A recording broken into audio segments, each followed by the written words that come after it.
Hello standard 2। हमने last sessions में ये एक इंसिडेंट मुंबई के जो तेंदुए का बच्चा था वो फंस चुका था बस के नीचे, उसके बारे में हमने वो डिस्कस किया था। अब देखो आगे खबर की बात। क्या तुम बता सकते हो कि यह घटना किस जगह घटी, घटना किस दिन घटी, उस दिन क्या तारीख थी? तो ऑफ कोर्स हम बता सकते हैं कि जो ये घटना कब घटी थी। तो देखो यहाँ मुंबई के 12 मार्च को घटी, मुंबई में घटी थी। उस दिन तारीख 12 मार्च थी और मंगलवार को घटी थी। तुमने तेंदुए के बच्चे की यह खबर पढ़ी। तुम्हारे घर, आस पड़ोस या स्कूल में आने वाले कुछ अखबारों के नाम पता करो और लिखो। तो यहाँ आपको न्यूज़पेपर के नाम लिखने हैं। तो आप लिख सकते हो अकेला न्यूज़पेपर, गुजरात समाचार, दिव्य भास्कर, संदेश, लाइक दैट। अब देखो आगे बस तक कैसे पहुँचा। तुम्हारे विचार से यह तेंदुए का बच्चा बस के पास कहाँ से पहुँचा होगा? तो हमारे विचार से हम ये लिख सकते हैं कि तेंदुए का बच्चा है वो बस के पास कोई रिमोट एरिया होगा, यानी कि कोई ऐसा अभयारण्य नेशनल पार्क होगा, वहाँ से भी आ सकता है। कुछ लोग लाठी और कुल्हाड़ी लेकर क्यों पहुँचे थे?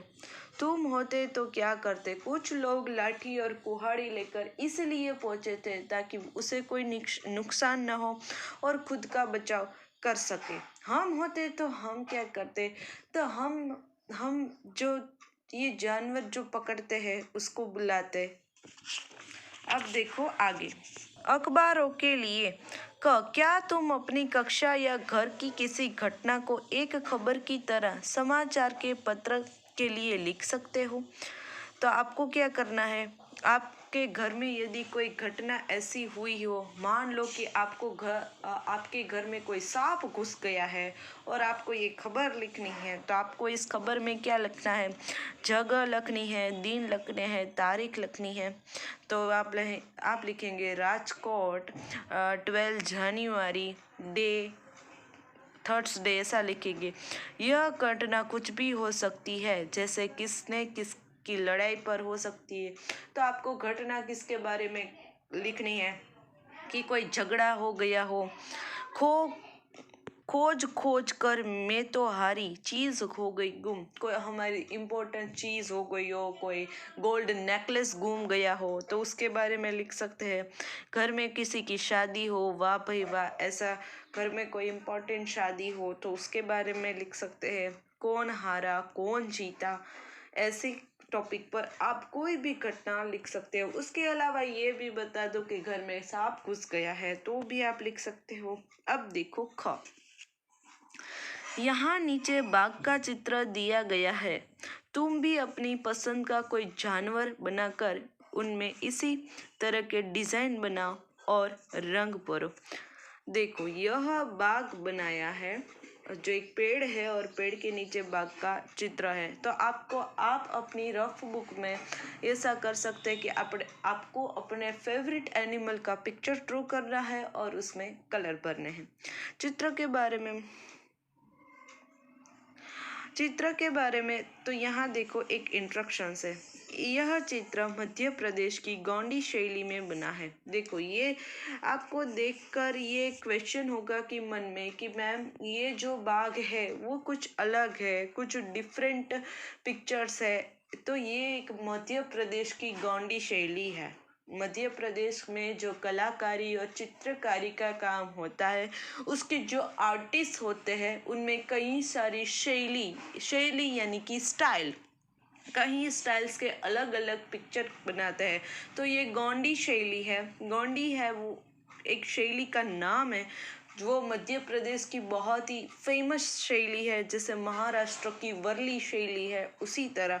तो ये मध्य प्रदेश की एक गोंडी शैली में बना है, इसलिए आपको इसके कलर, इसका शेप, इसकी चित्रकारी वो आपको डिफरेंट दिखाई देंगे। तो आप भी अपने रफ बुक में ये कर सकते हो। तो यहाँ तो ये तेंदुए की खबर के बारे में कंप्लीट हुआ, लेकिन मैंने बताया था ना चैप्टर 13 स्टार्ट करने से पहले हमें 2 पार्ट्स कंप्लीट करने हैं। अब देखो जो नेक्स्ट वन है वो है बाघ का बच्चा। हमारे चैप्टर में था बाघ का बच्चा, उसी तरह यहाँ है। देखो, रास्ता पक्का हो या कच्चा, चलता उस पर बाघ का बच्चा। यानी कि इस पोयम में देखो एक छोटा सा बाघ का बच्चा है और क्या कहा कि रास्ता ठीक हो या ना हो, रास्ता कच्चा हो या पक्का, लेकिन बाघ उस रास्ते पर चलता है।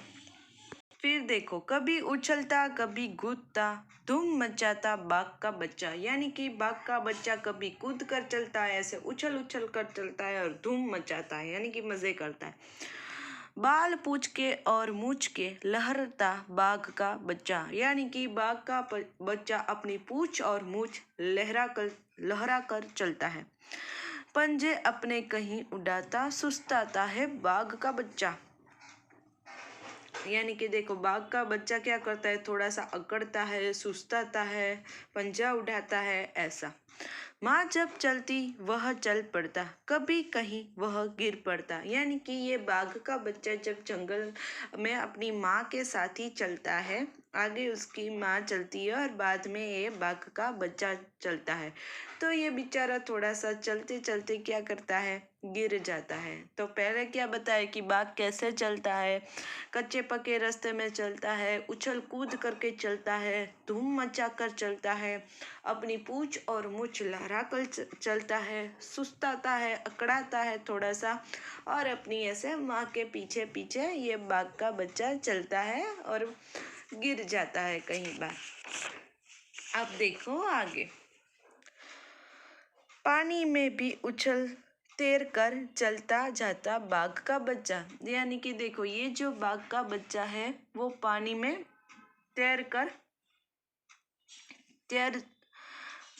पानी में ऐसे चल जाता है उछल कूद करके। बड़ा बहादुर बाघ का बच्चा, घबराता ना बाघ का बच्चा। यानी कि ये जो बाघ का बच्चा होता है वो बहुत ही बहादुर है, किसी से डरने वालों में से नहीं है।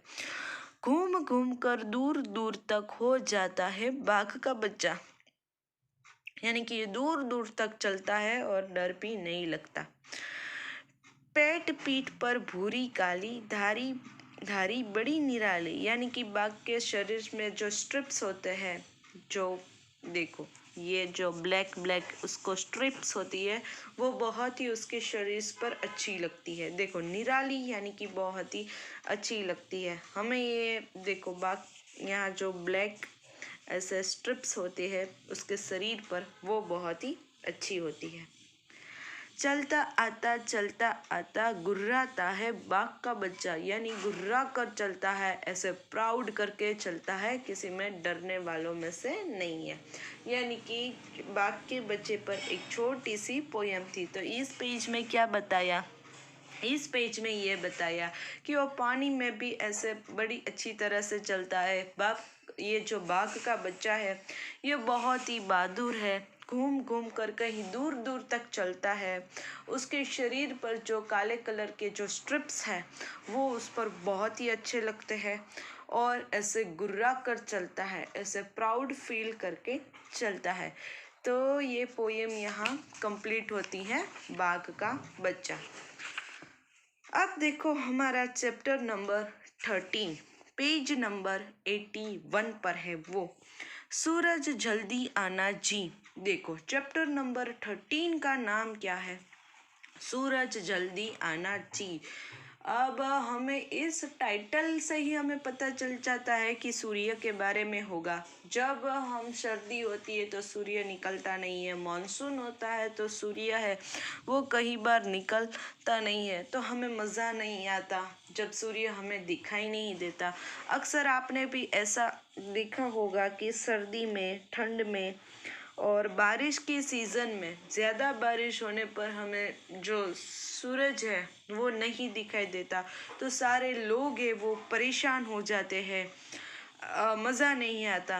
तो इस पोयम में भी कुछ ऐसा है कि सूरज जल्दी आना, कि अब सूरज, कई बार ऐसा होता है ना कि सूरज जल्दी आए तो हमें मज़ा आए, ऐसे सर्दी में अभी अक्सर ऐसा होता है। तो ये है हमारा चैप्टर नंबर 13, सूरज जल्दी आना जी। लेकिन इस चैप्टर को हम नेक्स्ट सेशंस के लिए पढ़ेंगे। तब तक आप चैप्टर नंबर 12 को रीड और लर्न करना। तो तब तक के लिए सभी को गुड बाय।